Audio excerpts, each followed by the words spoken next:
Dave is back from the Senior Bowl. Let's talk about it right now on Fantasy Football Today in 5.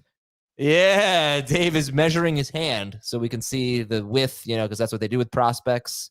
9 3/4. Okay, great. I've measured it before. Oh, every guy does, right?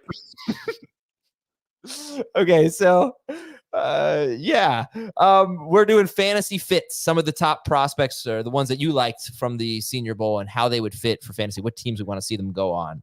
Marshon Lloyd is a running back that caught your eye for sure. Nice career at USC. What's the best fantasy fit for him? Well, listen, there's going to be a lot of great fantasy fits. You can talk about teams that have some vacancies or potential vacancies at the running back position. Minnesota is one. The Giants, if they don't bring back Saquon Barkley, that would be another one. So I tried to put some players in fits where they could actually end up being big time for fantasy without necessarily saying, well, this team's got an opening and that'll make it work. Marshon Lloyd, he reminded me a little bit of Brian Robinson just because physical running back, downhill running back, good vision, doesn't have top end speed, underrated as a receiver out of the backfield.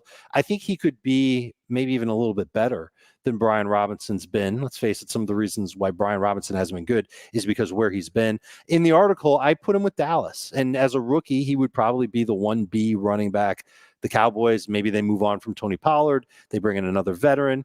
And Lloyd does have the potential, if he can play a clean game, not put the ball on the ground, and make an impact in the passing game, to overtake an older veteran running back and be the feature back for a team. It's not bad to be the feature back of the Dallas Cowboys unless you underwhelm, which is what happened to Tony Pollard last year. Maybe Lloyd wouldn't do that if he had such a chance. You have Michigan's Roman Wilson as, you have him as the next Puka Nacua, not saying he's going to be, but this is the one that you said, and maybe he could be the next Puka Nacua. And why do you like him, and where is the fun fantasy fit for Roman Wilson out of Michigan? So think about what made Puka Nacua great. First of all, it was a huge opportunity at the beginning of the year. That was because the number one receiver at the time for the Rams wasn't on the field. Then you think about how he was able to find ways to get open, especially against zone coverage earlier in his career. And then toward the end of his career, it didn't matter what the coverage was.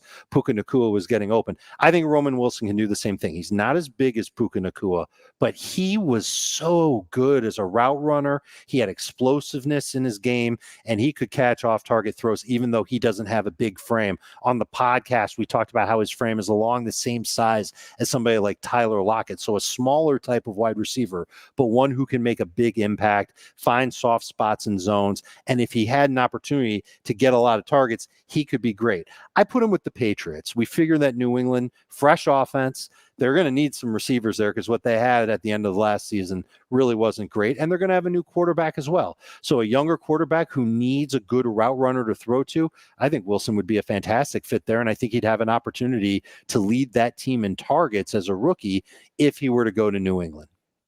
All right, you've got the guy that we didn't talk about on the full Senior Bowl episode that we just did, was Xavier Legette out of South Carolina. You have him as the next Jonathan Mingo, but you think he could be even better than that. What do you like about Legette, and what's the fun fantasy fit? He reminded me of Mingo when Mingo was coming out of college and into the NFL. So let's kind of forget about what Mingo's rookie year was. We're talking about a big physical type of wide receiver who can make plays in contested situations.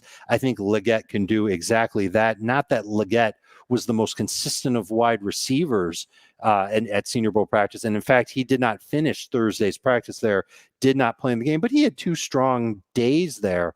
And I think that he's just that type of guy that can outmuscle smaller defensive backs for the football. I put him in the Gabe Davis role as a rangy perimeter wide receiver in Buffalo.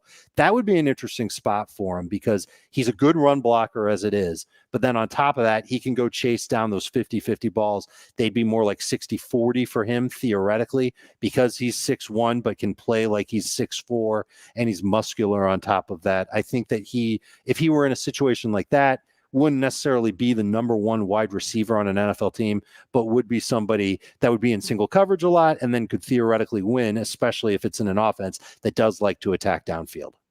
All right, everybody, check out Dave's articles, running backs and wide receivers and fun fantasy fits. Check out the full-length episode we just did with Emery Hunt. It was very informative stuff as we're getting ready for draft prep and, of course, getting ready for the Super Bowl. So make sure you listen to all of our episodes this week, and we'll talk to you tomorrow on Fantasy Football Today in 5.